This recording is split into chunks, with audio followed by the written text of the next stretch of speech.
ઓલા મહેતાસર વાળા વિડીયો છે ને, ઓલો મહેતાસર વાળી જે ઘટના બની છે ને, હા એમાં તમે કઈક ઓલો વિડીયો મૂક્યો હતો સરપંચ સાથે વાત કરીને, હા એ તમને ખોટા ગેરમાર્ગ દોર્યા. ઘટના જે બની છે ખરેખર સત્ય હકીકત છે ને. હું જ એમાં ફરિયાદ દાખલ કરવામાં હતો. એફઆઈઆર તો 100 મોટો દાખલ કરી નિર્મિત રાય મને કીધું. શું કરે છે? 100 મોટો દાખલ કરી એવું કીધું મને. તો મોટો એટલે પોલીસે ફરિયાદ દાખલ કરી એવું કીધું. હું ઓલે હા ભાઈ ના આવે. ફરિયાદી દિલીપ રાઠોડ છે. હું તો ફરિયાદ ઓલા આવેદન પત્ર દેવા ગયો હતો તેમ કીધું ઓલી મહેતાસર વાળી ઘટના હતી કે મેં ડીવાયએસપી ને કે 100 મોટો દાખલ કરાવી એમ કહેતા હતા. એમાં આખી હકીકત હું તમને કહી દઉં. પહેલેથી છેલ્લે સુધી હું એમની સાથે જ હતો. અને સરપંચ જે હતો ને આપણો કિશન મકવાણા, એ અહીંયા રાજકોટ આવ્યો હતો. ભરત સાગઠિયા, સતીશ સાગઠિયા ને અમે બધા ભેગા બે બાપાને એનું સમાધાન કરાવડાવી દીધું હતું. એ તો જૂની વાત છે. હા, પણ એ સરપંચે એવું પ્લાનિંગ કર્યું, આ છોકરાને લાલચમાં નાખી અને પૈસાની એકાબીજા વાતચીત કરી. એ વાતચીતના આધારે એને ખંડણીની ફરિયાદ દાખલ કરાવી. બરાબર. ત્યારે હું દસાડા પોસ્ટેમાં હતો એટલે દસાડા પોસ્ટેમાં પીઆઈ ખારીપેટનો ખખડાયો મેં કીધા એટ્રોસિટી એક્ટ જેવા ગંભીર ગુનામાં તમે ફરિયાદ લેતા નથી અને ઓલાના આટલા દિવસે રજા આવશે. ગામની સ્થિતિ હું જાતે જોઈને આવ્યો છું. ગામમાં પાણી ભરવા દેતા નથી, ગામમાં કોઈ ચીજ વસ્તુ આપતા નથી. તો તમારે આ વસ્તુ પેલા કરવાની છે કે નથી કરવાની? એમ તો કે તમે એસપી હારે વાત કરો. દસાડા પોસ્ટેમાં પીઆઈ ની નજર સામે બેહી સુરનગર એસપી પ્રેમસુખ ડેલુને મેં ફોન કર્યો કે લાખાભાઈ મને કમસે કમ ફરિયાદીને સાંભળવાનો ટાઈમ આપો. એમ મને આવું એને કહ્યું. કઈ વાંધો નહીં, તો અત્યારે હું આવું દસાડાથી સુરનગર. તો કે અત્યારે નહીં, અત્યારે હું નાઇટમાં છું ને મારે કામ છે, સવારે આવો. એમ એટલે પછી સવારે ગયા એટલે એને અમને કોઈ સાંભળ્યા વગર સીધું જ આની યારે ઉદ્ધતા ભર્યું વર્તન કર્યું કે તે આમ ખંડણી માગી ને ઓલું તેલું. મને કે આમણે ખંડણી માગી છે.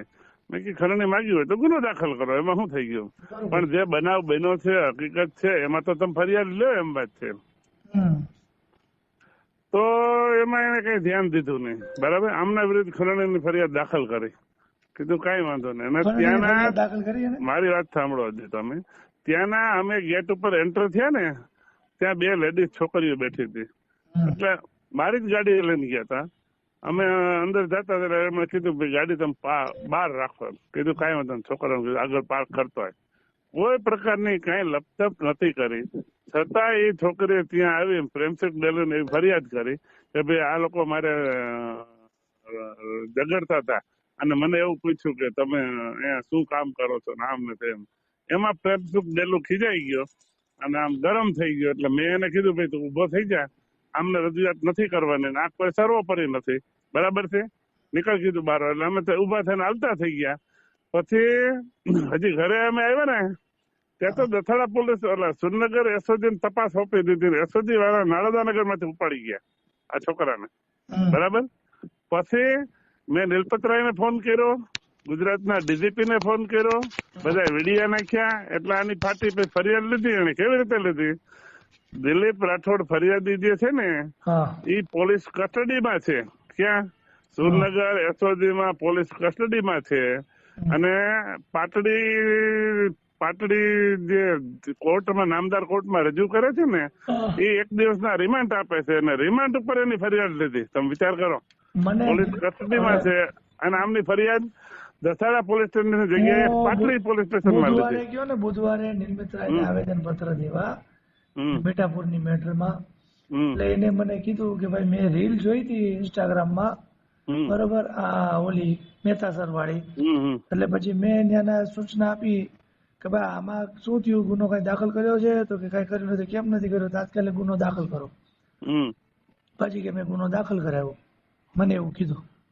એટલે એ તો દાખલ થયો છે પણ એ કેવી રીતે થયો છે મેં તમને કીધું ને. એમાં તો ખરેખર તમે જાઓ ને તો એ કેટલા તપેલા ચડી જાય. આરોપી કસ્ટડીમાં છે અને એવું લખાવે છે કે આજ રોજ હું દસાડા પોસ્ટેમાં આવતા મારી ફરિયાદ હકીકત જાહેર કરું છું કે. પણ એ દસાડા પોસ્ટેમાં નથી. એ તો એસઓજી ના રિમાન્ડ ઉપર છે. Surnagar police station. હા છે ને મારી પાસે, મોકલાવું તમને હું. વોટ્સએપ કરો મને. હા વોટ્સએપ કરો. એસપી ને કયો અને નિલપતરાય ને કયો. એ હું વડોદરા જઈશ ને 2-4 દિવસ પછી હું કહીશ ને. એને મને એનો ફોન નંબર બુધવારે જ આવી ગયો હતો દિલીપનો. 2-3 દિવસથી તો કામકાજમાં તો વાત નથી કરી, પણ હું વાત કરી લઉં આજકાલમાં. હમ. એનું રેકોર્ડિંગ મૂકી.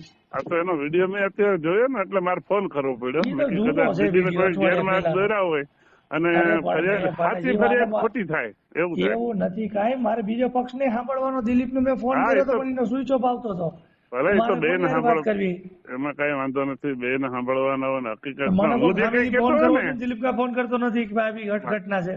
મારી વાત સાંભળો, એને બે ત્રણ તમને ફોન કર્યા, તમે એવું કીધું કે તું ઓફિસે બીજે દિવસે આવી જજે, ત્યારે ઈ ઓફિસે નહીં, ગયો એને ને. પહેલા ફોન કર્યા હતા હા આનું રેકોર્ડિંગ વાયરલ કરવા પહેલા. હમ. હા, એને પછી મને મેં એને મારી ફોન કર્યો હતો પણ હું બહાર સરપંચભાઈથી મેં હતો. નંબર લીધો ને પછી નંબર પર ફોન કર્યા તો એનો સ્વિચ ઓફ આવતો હતો. હા, એ નંબર તો એનો બંધ હતો, એને હા, એ તો લઈ મને લીધો છે વોટ્સએપમાં ને મેસેજ કર્યો એટલે હતો. આમાં કેટલા એની રોજના મને 200-500 મેસેજ આવતો. યાદ હા, નથી મેસેજ કોને તો મેસેજ આવતો કર્યો. એટલે મેસેજ એટલે મેં એને જ કહ્યું ભાઈ તું રૂબરૂ મળજે, મેસેજ બેસેજ નહીં કરતો એમ. હા. એવો ટાઈમ એનો હોય એનો મેસેજ નંબર જોવાનો છે હતો. મારી પાસે, એને હું ફોન કરું જો લાગે તો. અને આ ફરિયાદમાં તો શું છે કે જે કઈ હું બોલું છું ને ઈ એ તમે હું એને કહેજો સાથે ને દિલીપને છું. મને ફોન કરે, મને તો મારી પાસે નંબર છે, હું એને ફોન કરું છું. હા, એ તો હું કરાવું, પણ હું તમને શું કઉ છું, હું જે કઈ બોલું છું ને એ હું તમામ જગ્યાએ એની સાથે છું. હું ફોન મેં કરું ખુદે ને.